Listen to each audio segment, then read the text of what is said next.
ለምሳሌ አንድ ሰው የመረጃው ብዛት ንቃቱን ሊያሳጣው ይችላል ሊደነዝዝ ይችላል ከመረጃ ብዛት የተነሳ መስከር ይሰክራል ሱስ ውስጥ ይገባል ስለዚህ እኔ ምንድነው ምለው ጧት ከመኝታችን ስንነቃ ቢያንስ ስልካችንን ካጠገባችን ማራቅ በጣም ወሳኝ በጣም ትልቁ ነገር ነው በቃ ራስኬሽ አለማስቀመጥ ለመንቃት ከፈለክሽ ማለት ንቃት ትክክለኛው ንቃተ ህሊና ማለቴ ነው እንጂ መንቀሽቀሹን አይደለም ለምሳሌ በህልምና በራእይ መካከል ውስጥ ስንሆን በአልፋና በቴታ ብሬን ዌቭ ውስጥ ነን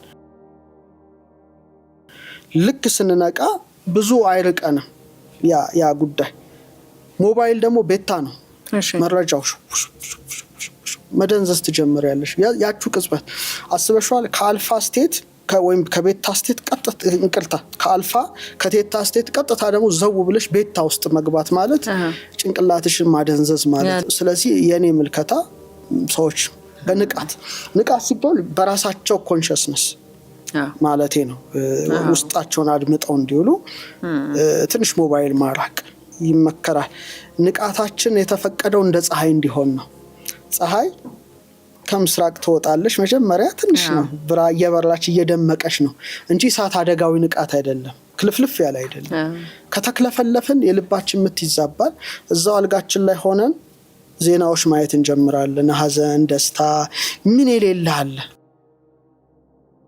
በቃ አይምሮአችን ከስቴት ወደ ስቴት በዛው ቅጽበት ውስጥ ይሽከረከራል ከዛ በኋላ ቀናችን በሙሉ የተረበሸ ነው የሚሆነው ለኔ ማለት ነው ቀናችን በሙሉ የተረበሸ ነው ወይም በአርቲስት ገሊት ዜና ትጀምሪያለሽ ስለሷ ስታስቢ ቀንሽ ሙሉ እንትን ይላል ቀንሽ ሙሉ ፈዞ ይውላል እና እግዚአብሔር የሰጠሽን ህይወት ገጽ ሳትጽፊበት ትኖሪያለሽ የሌላ ሰው ታሪክ ጽፈሽበት ወይ እግር ኳስ ተጫዋች ገሌ ታሪክ ወይ አርቲስት ገሌ ታሪክ ነው ባንቺ ገጽ ሰማይ ቤት ሲነበብ በዚህ ገጽሽ ላይ ምን ተጽፏል የሚል ነገር አለ እና ነቅቶ ለመዋል ትንሽ ይሄ የመረጃ ፍሰት ጥሩ እኔ ካንሶላ ውስጥ መጀመር ነው የኔን ለምሳሌ ፕራክቲካል የሆነ ነገር ሳስብ ከእንቅልፌ ነቃው ስነቃ መጀመሪያ እስትንፋሴን ልቤን ቃሌን ቼክ ማድረግ ነው ስራዬ ምክንያቱም በዛሽ ሌሊት እስትንፋሳቸው ተቋርጠው ያለፉ ሰዎች አሉ ነፍስ አለኝ ነፍሴ ልብ ቃል እስትንፋስ አላት እስትንፋስ እግዚአብሔር ሰጥቶኛል ልቤ መታል ቃሌ አለ አልጋዬ ውስጥ ሆኜ ሶስቱ መኖራቸውን አረጋግጬ ማመስገን ይጀምራለሁ ማለት ነው እዛ ውስጥ የራሴን ምክንያቱም ያ ነው ቀኑ ሙሉ ሊመራሽ የሚችለው አንዳንዱ ሲነቃ ደሞ ነጋ ብሎ ነው የሚጀምረው ተሰራሽቶ ነው የሚጀምረው ኤነርጂው በጣም ደካማ የሚሆነው ድሬን የሚሆነው ለዚህ ነው ስለዚህ በተቻለው አቅም አንሶላ ውስጥ ሆነሽ ራስሽን ትንብለሽ ማመስገን እና ብንችል ከሰው ጋር ሳንነጋገር ከእግዚአብሔር ጋር መነጋገር ብንችል ብዬ መርጣለሁ ማንንም ሰው ላን ፊታችን ታጥበ ምናምን ማመስገን በቃ ትንሽ ደቂቃ በቃ ዛሬ ነኝ አሁን ነኝ የሚል ስሜት አለኝ ትላንት አለ ነገ አለ አሁን ስለሆንኩ አሁኔ ያማረ እንዲሆን ከባለቤቱ ጋር መነጋገር እያንዳንዱ ሰው የራሱ የጸሎት አካሄድ አለው ሰዎች ገና አንሶላቸው ውስጥ እያሉ ነው መንቃት የሚጀምሩት ስለዚህ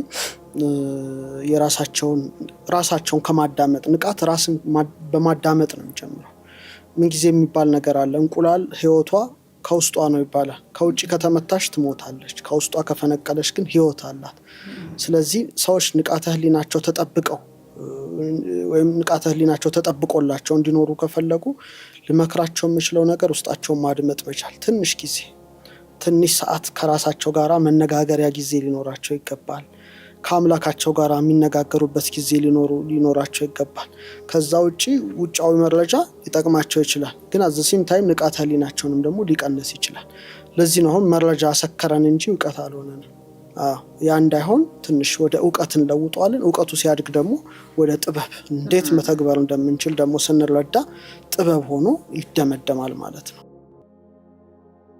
ለሁሉም ጊዜ አለው አንዲት ሴት 9 ወር ከ5 ቀን ጸንሳ ነው የምትወልደው ያለ ጊዜውን ብትወልዶም መልካም አይደለም እና አሁን የሰው ልጅ ንቃተ ህሊና ከፍ ያለበት ጊዜ ነው ብዙ መረጃዎች ያገኙ የነፋስ ዘመን ነውና ኤአይም መጣ ሳናስበው ብዙ የኤአይ ፕላትፎርሞች እየመጡ ነው ነገሮች ብዙ ነገር ድንገት እየፈነዳ እየወጣ የነበረበት ጊዜ ነው። እንደዚህ አይነት እውቀቶች ደግሞ በጣም ስፋ አእምሮ የሚፈልጉ ናቸው። በጣም መጠንቀቅም የሚያስፈልጋቸው ነገሮች ናቸው። ስለዚህ ከቀኖና ጭምር እስከ ማስወጣት አደርሷቸዋል ሮማውያኑ ቫቲካኖች። እኛ ግን ተቀብለነዋል፣ ይዘነዋል። ሳክሪድ ነው ብለን ይዘነዋል። ልዩነታችን ያ ነው። ምክንያቱም ብዙ ነገሮች አሉ የሚሰሩ ከመጋረጃዎች ጀርባ ሊኖር ይችላል። እንደዚህ አይነት መጽሐፍ ደግሞ ያንን ነገር የሚያጋልጡ ነገሮች ናቸው። ከእንደዚህ አይነት ጀርባ ምን አለ? አሁን መረጃ አገኘሽ አይደል? አሁን ትውልዱ ይሄው መረጃ ይሰጠዋል፣ ምንም መረጃ ይሰጠዋል። ፍጥነት ነው መረጃ፣ ጫጫታ ነው። ምንድነው የሚነጥቅሽ መሰለሽ? ስክነት ይነጥቅሻል። በቃ የመረጃው ብዛት ያሰክርሻል። ስትሰክር ያለሽ በመረጃ አሁን ለምሳሌ ቲክቶክ ተመልከቺ። ደስ የሚል ዜና ታያለሽ፣ አይምሮሽ ደስ ይላል፣ ብሬን ዌቭ ነው። ወዲያው ደግሞ ለቅሶ ሐዘን እንደገና አይምሮሽ ይለወጣል። ከዛ የተለያየ ይሄ የማይንድ ስቴቶች ባንድ ያስተናግዳል። እየደነዘዘ ይመጣል። ከዛ በኋላ ምን ያደርገዋል መሰለሽ? ደስታማ ያስደስተው፣ ሐዘን ሞት ምንም አይመስለው ይሆናል። ኦልሬዲ ሰክሯል፣ ይደነዝዛል። ልክ እንደማደንዘዣ ነው የሚሆነው ይመስለኛል። አሁን በጣም ወሳኙ ነገር እዚህ ላይ ነው። ትንሽ ስክነትና ወደ ዕውቀት መረጃን ወደ ዕውቀት መለወጥ ካልቻልሽ አሁንም ያጠፋሻል። መረጃ ዛሬ ዝናብ ይዘንባል ቢል መረጃ ነው አይደለ? ወደ ዕውቀት ግን መለወጥ ካልቻልሽ እሺ ዝናቡ ዘነበ፣ ዝናቡ ሲዘንብ ምን ማድረግ አለብኝ? ዕውቀት ነው። ትንሽ ስክነት አለው። አየሽ፣ ወደ ሁለተኛው ደረጃ አሸጋግረሽዋል፣ ወደ ትግበራ፣ ወደ ዕውቀት። መረጃውን ወደ ትግበራ። መረጃ ብዛት በቃ እንትን ነው፣ ሊያደነዝዝሽ ይችላል። ስለዚህ ሰዎች ለምሳሌ ፎቶ ለምሳሌ ፖስት ያደርጋሉ። የውስጣቸው ድሬን ሆኗል ኦልሬዲ ስለደረቀ መረጃው አድርቆታል። በጣም ይመጣል እኮ ስለተመጠጠ ላይክ ካላገኙ ይበሳጫሉ። ለራሳቸው ሳይሆን ለሰው ነው የሚኖሩት። ፎሎ ካላገኙ ሪፖስት ካላገኙ ሊናዱ ምን ሆኗል? አፋዊ ይሆናል። ውስጥሽ የለም፣ ውጭሽ ነው ያለው። የምትፈልጊው ከውጭ እንጂ ከውስጥሽ የምትፈልጊው ነገር የለም።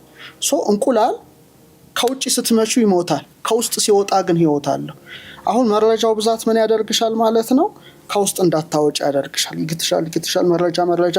ትዕግስትም ስለማይኖርሽ አንድን ዜና ድሮ መጽሐፍ ማንበብ አትችይም። አይምሮሽ በቃ ኦልሬዲ ሲስተም ስለሆነ ተቆልፏል። 3 ገጽ ማንበብ አትችይም። ኢቭን አሁን የ3 ደቂቃ ኒውስ ወደ 1 ደቂቃ እየሄደ እና ነገሮቹ አሁንም ቢሆን የመረጃው ብዛት በጣም እንደዚህ አይነት ነገሮች በጣም ምስጢራዊ የሆኑ ነገሮችን ጠንቅቀን ካላወቀን ከውስጣችን ጋር ካላመላለስን በስተቀር አሁንም ሊያጠፉን ይችላሉ።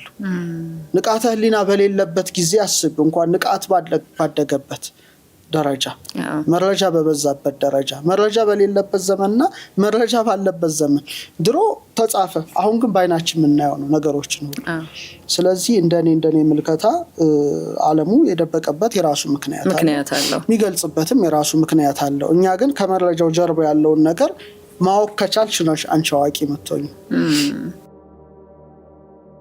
አንድ ነገር አውቀዋለሁ ካልሽ ሲጀመር አታውቂው። ገና ያላወቅሽ ብዙ ዕውቀት ስላለው ማለት ነው። እኛ አውቀነዋል ማለት ለብዙ ዘመን ለሺህ ዘመን ስናነበው ስንተረጉሞ ስናሰላስለው ኖረናል። ዓለሙ ግን ከ1970 ጀምሮ ነው የወሰደው። አሁን ደግሞ ነገሮች በጣም እየተራቀቁ፣ ለምሳሌ አንድ ምሳሌ ባነሳ፣ ምናልባት ብዙ ፖድካስቶች የምትከታተይ ከሆነ በተለይ ውጪዎቹን ብዙ ያለው ብዙ የኢትዮጵያው የሄኖክ መጽሐፍ ብዙ እየወጣ የምናገኝበት ነው። ኢቭን ጥቁሮቹ ሁሉ እያሳተሙት ነው። ለምንድን ይሄ የሆነው? ለምሳሌ የቅርቡን እንኳን ብና ሚል ጊብሰን The Passion of Christ የክርስቶስን ሕማማተ መስቀል ሲሰራ ሙሉ ፊልሙን አረማይክን ያደረገው በጌታችን ዘመን ሲነገር የነበረ ቋንቋ ነው። ደግሞ በብዙ ሚሊዮን ዶላር ነው ያስገባው። ሆሊውድ ላይ በጣም ኢንፍሉዌንሻል የሆነ ሙቪ ነው። አሁን ደግሞ ኦን ዘ ሪሰረክሽን ሊሰራ ያስባል። ይሄ ሰው የትንሳኤውን ሊሰራ ቢያስብ ምንም ሶርስ ሊያገኝ አይችልም ከኢትዮጵያ ውጭ። ለምን? የትንሳኤው ታሪክ 1 ገጽ አይሞላም የተጻፈ፣ አንድ ምዕራፍ ነው የተጻፉት። ኢትዮጵያ ግን የኪዳን መጽሐፍ ብላ ክርስቶስ ሞትን ድል አድርጎ ተነስቶ እስከ አረገበት ድረስ ያስተማረው መጽሐፍ አለ። የአእምሮ ዝግጅት ከሌለ እኮ ሰው ሞትን ሊፈራ ይችላል። ላንቺ ሞት እና ለኔ ሞት ትርጉሙ ሊለያይ ይችላል።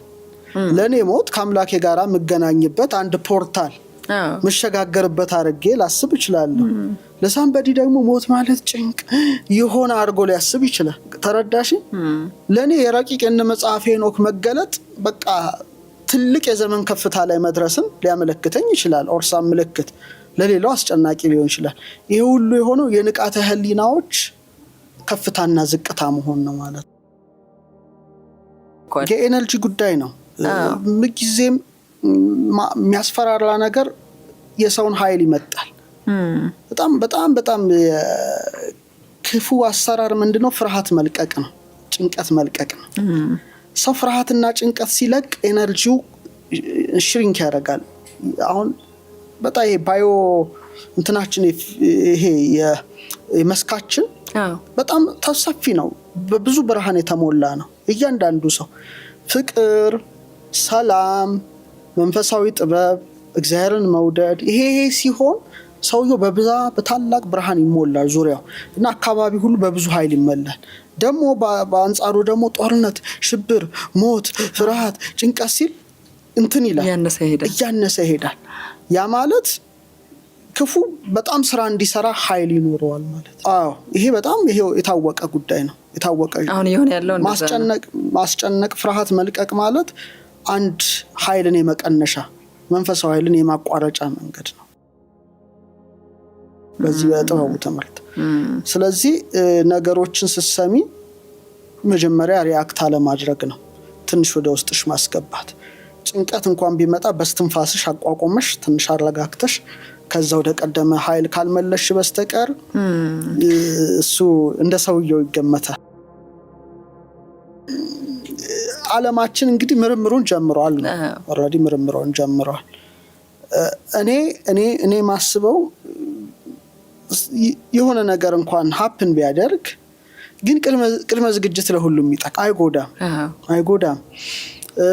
ዲሲቭስ ቢያደርጉ ቢያታልሉሽስ ነው በቃ እኛ የመጣ ነው እንዲህ ነው እግዚአብሔር የሚባል የለም ታው ብለው ልክ እንደ ጥንቱ ቢያስተምሩስ ለምን ትናረጋገላ በትንግልና ግዛችሁ ነው ቢሉስ ምን ታውቂያለሽ? ስለዚህ በጣም መጠንቀቅ ያስፈልጋልና ቅዱስ ጳውሎስም ካል ፍጥረት ይላቸዋል። ሌላ ፍጥረትም ቢሆን ይላል። ሌላ ፍጥረትም ይሆን ብሎ የሚጠቅሳት በቃ ባጭር መስመር ነው ያስጠቃል። የኛ ሊቃውንት ነው ሌላ ፍጥረትም የሚሆን ያሉትን ሲተነትኑ ወደ 14 ኪንግደምስ ነው። እኔ ኦሪጂናል ሶርሱን ለማየት ሳይ በትክክል አነበብ 14 እንትን ኦሽን ላይ አሉ፣ ዲፕ አሉ፣ ላይ አሉ። ነገሮቹ የተለያየ ዲሜንሽን ላይ ናቸው ነው። ግን እኔ በጣም የሚያሳስበኝ እሱ ነው። ሃይብሪድ ነክ ነገሮች በጣም ያስፈሩኛል።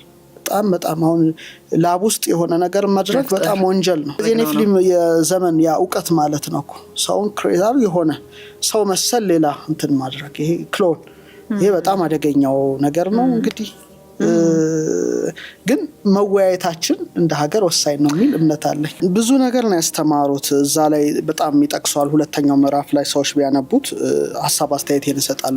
ብዙ ነገር ነው ያስተማሩት። ለምሳሌ አዛዜል ምን ያስተምር ነበረ? ሰይፍ ምን እርስ በርስ የጦር መሳሪያ ቢሆን በቃ የመጀመሪያዎቹ የጦር መሳሪያ ካምፓኒ ያቋቋሙት እነዚህ ናቸው። በቃ በጣም እርስ በርስ እንዲጨራረስ ቴክኖሎጂ ብረታ ብረት እኮ ለመኪና ታረኪዋለሽ፣ ለማረሻ ይሆናል። እዚህ መጽሐፉ ምን ይላል? ጦራቸውን ጥለው ማረሻ ይሰራሉ ማለት ሰላም ነው፣ ሃርመኒ ነው ማረሻ መስራት። ጦር ግን መገዳደያ ነው። የጦር መሳሪያ የኮስሞቲክስ ኢንዱስትሪ በዛ ዘመን ነው የተቋቋመው።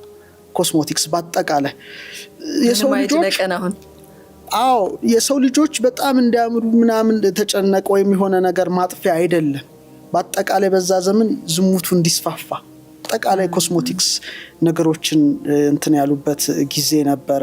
ጽንስ አቦርሽን የዛ ዘመን የዛ ውጤት ነው። እንስማዚ አቦርሽን አሁን በአመት ወደ ሚሊየንስ ህጻናት ይረክፋሉ በአቦርሽን። ኦልሞስት ቢሊየን ህጻናት አልቀዋል እስካሁን ነው የሚባለው። ስለዚህ እኔ አሁን ያለው ሳይንስ ሰውን የሚደግፍ እውቀት የሚጨምር ለሰው ንቃተ ህሊና የሚበጅ ከሆነ መልካም ጎኑ ይታየኛል። ወይራዝ ለዲስትራክሽን፣ ለማጥፋት፣ ለመግደል ከሆነ በነዛና በዛሁን ባለው ነገር ብዛም ልዩነቱ አይታየኝም።